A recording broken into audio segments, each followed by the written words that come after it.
I am so sorry, Eula fans. I know how you guys are feeling after watching patch 3.5 livestream, and I can say that I myself is also surprised at the second phase of the banner, where it apparently goes to Ayaka alongside with Shenhe and Mika on the banner. It's actually a Windbloom Festival patch, guys, which is in Mondstadt, and also Mika is a character that is supposed to be supporting Eula, but we don't see her on the banner, and yet Ayaka gets the rates up once again. I feel like Ayaka's taking over the spotlight after her lovely confession towards the Traveler after our Warrior Spirit event, because the second phase banner is just dedicated to her. We have Shenhe, who's obviously the best crowd support in the game, alongside with our new character Mika, which I believe can also give her some support here and there. However, guys, that also make the banners of patch 3.5 a lot more interesting to talk about, which is, I believe, the reason why you click on this video in the first place, to help you answer the most important of every single patch, which is which character should you be choosing in patch 3.5, and we're going to be looking in depth in that in this video, and finally give you my most important advice at the end. Now guys, here's a quick word on today's sponsor, Paimon's Bargain. If you're someone who's been spending your hard-earned money to pull for your favorite character, you'd know how expensive the top-up can get.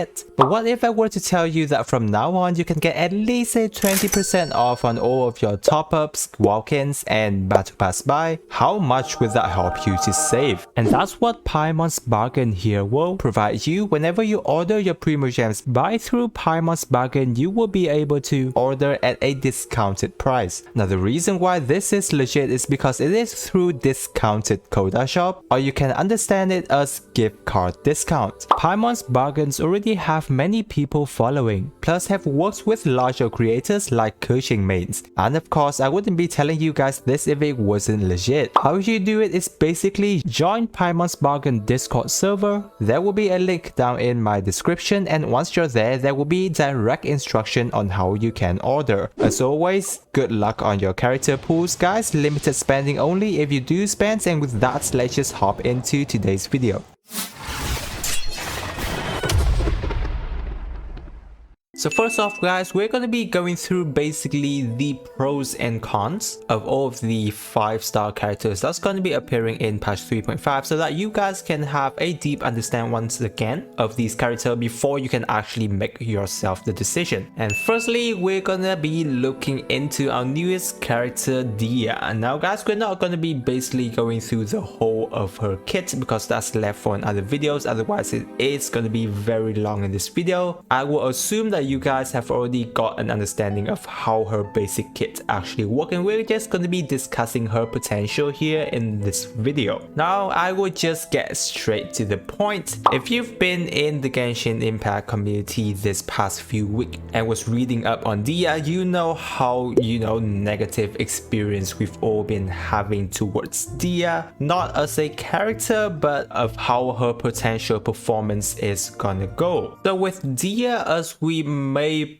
probably know, I would say that her main role is technically going to be more of a sub DPS support character on your team. You can try to make her as an on-field DPS, but that's not going to be her main role. Because she basically does, guys, is that I feel that her style is kind of like Albedo in a way, because her E skill set up the field where it coordinates your attack towards the enemies and deal pyro damage, and then she also got her burst here and there for you to cast so that you get more chip damage for the team. Now the main difference with Dehya is that she's got that resistance to interruption whenever you are in the field, as well as her mechanic of helping you take the damage for the on-field character, which is kind of like, I don't know how to really put it, it's kind of like weird of a mechanic to actually have any character right now, because from what I can see, it kind of feels pretty hard to actually find a place that she is is going to be able to fit in, especially when we've already got so many good characters out there. The biggest thing is her ability to absorb the team's damage for herself. Now personally, I really don't think this is that big of a deal, and I don't see this is going to be replacing shielding character in any way, especially not being a replacement for Zhongli. What does makes kind of a difference though is that Dehya having this ability can open up some of the different team comps we found it hard to use before, such as teams that runs hyper carry character who can very easily be interrupted, you know, like Cyno, Kuching, and especially Ganyu as well, while not requiring you to run a good shielder like Zhongli and messing up the team element's resonance here and there. It does also open up some of the more new team comp, especially regarding like Ganyu melt comps can now be utilized a lot easier, since in the past her melt teams usually have little means of stopping her from getting interrupted. Or especially Cyno, oh my god, you have no idea how many times he usually get interrupted, so having Dehya here can be a good thing, alongside with helping with overload or some other dendro reaction if you are running dendro characters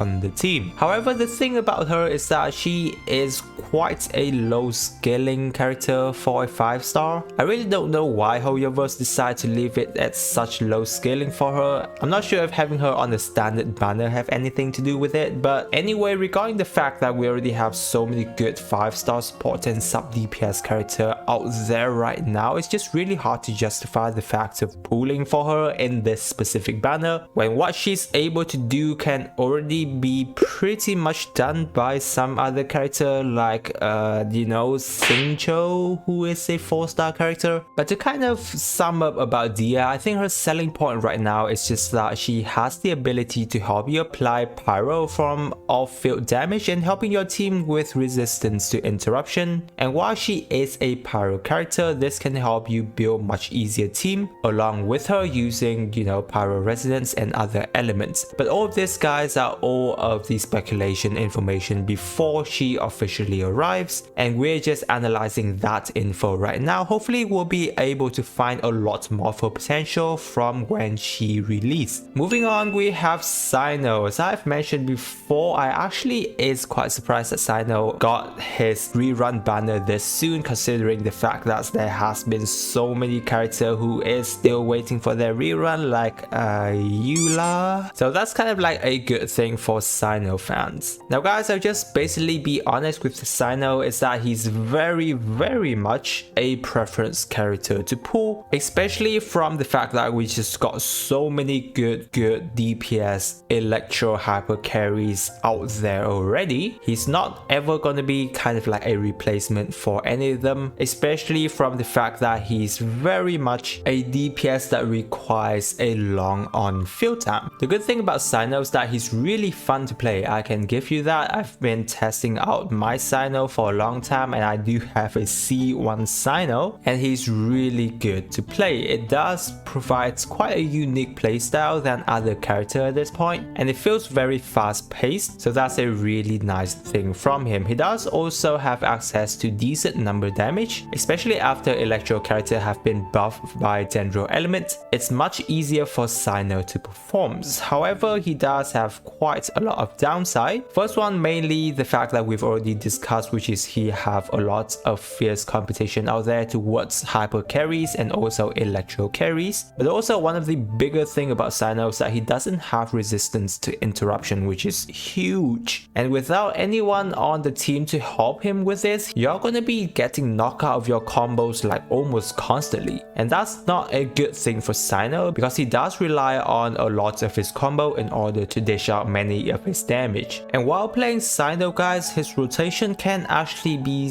hard to master sometimes because of his, you know, kind of weird cooldown and on-field time. Usually he has up to 18 seconds uptime on-field in order for you to kind of utilize all of his burst capability. However, from the fact that most of these support characters don't have their, you know, E-skill or burst support all the way up to 18 seconds, therefore you kind of have to time yourself to switch Cyno out right after all of your support have ended, so that the rotation rotation go smoothly afterward. Technically speaking, you only be having him on field for around 13 to 14 seconds before you switch back to your other supports. So learning this will need a bit of time to actually master Cyno. And then next we have Ayaka, our maybe best traveler's girl. While putting all of the spotlight she's been currently having, Ayaka has always shined her own light for being one of the best cryo character in the game. And not just that guys, she's also in competition with some of the top tier DPS out there as well, because Ayaka is just that good. Firstly, because her playstyle is very easy to play. She actually has, you know, two playstyle, I would say, the on-field DPS kind of thing and her burst DPS gameplay, where on-field you're basically going to be focusing on her charge attack spam, as well as utilizing her in a melt teams, which is where she's more easily to function in. And then in burst team comp, it is just exactly as the name suggests. She's going to be focusing fully in her role of annihilating enemies with her deadly burst. And I would say it is a deadly burst because many of the time if you play Ayaka's right, you only need one rotation for her to take out all of your enemies. What's so powerful about Ayaka as well is that she's able to apply a lot of cryo aura to the team. Even though she is a sword character, it feels as though she's a catalyst user because she's having 100% uptime cryo application for your team due to her unique dash mechanic that applies cryo aura to her sword. And everything that Ayaka is able to do is gonna be leaving her value on for a very long time, basically most likely all the way till the end of the game. Some downside regarding Ayaka at this point is that many of the time she is kind of like strictly restricted to freeze team or mono cryo team comps. The biggest thing is actually freeze team because her biggest downside is the fact that if you actually miss her burst, you are wasting a lot of her DPS power. Therefore her burst cannot miss, which is why she functions the best in freeze team, so that all of your enemies is in one place when she casts her burst. She also requires a good energy recharge management so that she still have her burst uptime even if you are building her as an on-field DPS. But that is also the reason why many of us chooses to use her as a burst DPS character, so that she can make full use of our emblem fate sets and then focus everything onto her energy recharge level. But those I would say are just minor downside, because all of her pros is just so good that you just tend to forget all of the downsides she may potentially have at this point. And then we have Shenhe, finally on her first ever rerun after a whole year. Now guys, I can go on a lot about Shenhe because I literally really enjoy using this specific character, and she's always gonna be one of the most important character in my account. This is from my experience and personal use of Shenhe. So basically, what does Shenhe actually do? In short terms guys, she's basically the better Bennett for cryo characters, except from the fact that she doesn't have healing capabilities. But everything other than that, whenever you're using cryo characters or cryo team, Shenhe is absolutely the best character to run with, because her kit is built very well around that. First of all, because she buffed your cryo damage like significantly. Whenever you're having Shenhe on the team, you will see a huge difference from having her and not having her on the team. Now what's so good about Shenhe also is not from the fact that she buffed the damage of your specific cryo characters, but she also has built-in cryo resistance shreds, and her quills, which is the thing that is buffing your cryo damage, is also applied to every single character on the team who have access to cryo damage. What's more is that she have been able to open up more non-traditional cryo teams, especially mono cryo, which have been quite niche before, and most of the time only being used against bosses that cannot be frozen. So overall guys, what I can put simply for Shenhe is that whenever you're having her in the team, it feels as though all of your cryo character have a boost into their constellation DPS power without you having to invest into constellation of those cryo character yourself. That is something that I can say about Shenhe after I've been using her in every single one of my cryo team, and still cryo team is a team that helps me clear the most of the abyss with the help of Shenhe. However, Shenhe does have some of the bigger downside that we can't miss, which is first, the biggest thing is actually her energy recharge requirement. Without a proper management of energy recharge, it's very hard to actually have her burst up every single rotation, which is also the most important part of her kit alongside with her quills. So many of the time for free to play options, we're going to be using the Favonius Lance on her to make sure that she has enough energy recharge. Also, secondly is regarding her quills. First of all, it has only limited number of use. If you're tapping your quill, it is only giving you 5, and if you hold it, it is giving you 7 times of cryo damage instances. Now that in of itself is kind of okay regarding the fact that it does give everyone on the team the access to quills cryo buff, but the cooldown here is actually the problem, guys, with tap having a 10-second cooldown and a hold giving you up to a 15-second cooldown. So many of the time on her C0 you do have to rely on tapping her E skill most of the time, so you have an easier time managing your whole team's rotation. Now another, I would say, not so popular downside of Shenhe is regarding her constellation. We won't be diving in depth too much in her constellation in this video, but her constellation, guys, makes a huge difference towards Shenhe, not only from her ease of gameplay but also the difference in damage power she's giving to the team. Now don't get me wrong, guys, Shenhe is a very complete character at C0 already and she can perform really well, but guys, the difference from her C0 with her C1 is actually so huge that I just have to say that her C1 just doubles her performance. Not to mention from her C2 and her C3 onwards, it just makes Shenhe a much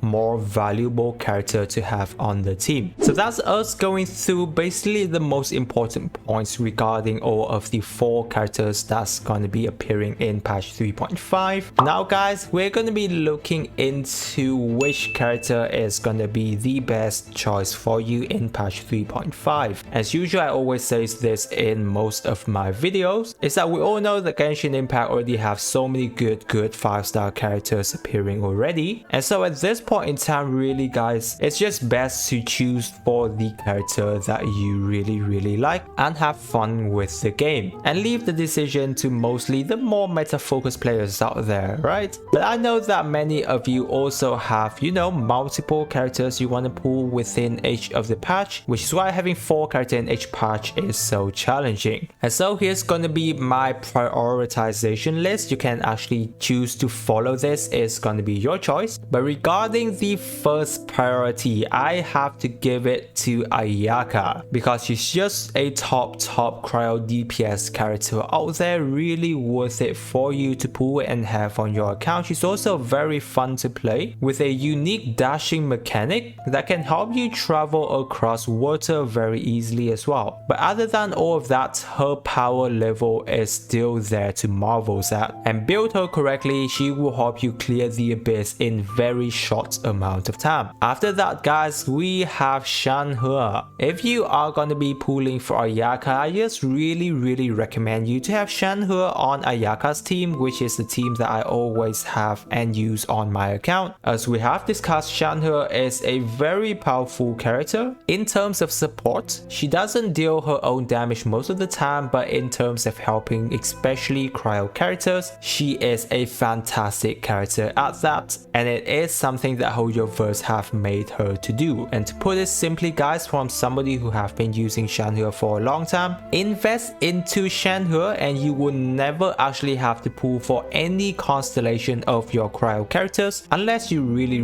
want to pull for more constellations. That is how I feel about using Shenhe on the account. After that, it goes towards Dehya. Now the biggest reason why she is at this priorities of the list is due to the fact that she's going to be appearing on our standard banner. So I'm sure that you guys are going to be having a lot of chance to get Dehya, but also secondly, her roles isn't really that often important to have on the account because we already have so many good sub DPS support character to help your team out at this point. So I just give that Dehya is pretty much a preference character at the current time being. And then finally we have Cyno. As we have discussed, he's purely a preference character for you to pull at this point. So if you love Cyno, he's definitely a good choice for you to go for. But if you are focused on meta, Ayaka and Shenhe is some character that you definitely want to go with. And also Mika is on their banners as well, so it's kind of worth to have some of the pull done on this banner to have a new character on your account as well. So some interesting banner going on in patch 3.5. However, leaving Ayaka alongside with Shenhe, I would say another tough decision for especially free-to-play player to make once again, and we are definitely aware of this, which is why in collaboration with Primogems Bargains guys, we are holding a 6,480 Primogems pack giveaway once patch 3.5 banners comes live. So if you are new to the channel guys, be sure to subscribe and join my Discord server where the giveaway will be held. I hope that this will give you a better chance of pulling for the character that you want or even saving up for future banners as well. So that's everything I have to say regarding the video guys. I hope that it have been very helpful to you. If you do have any question, leave it down in the comment section where I or some other lovely Genshin Impact player will be there to help you out. I really appreciate you guys sticking with me till this part of the videos, and if you're wondering how many Primogems you are going to be able to save in patch 3.5, be sure to click on the video on the screen right now, as I'm sure it's going to be very helpful to you. With that, I wish you a super day and I will catch you on my next video.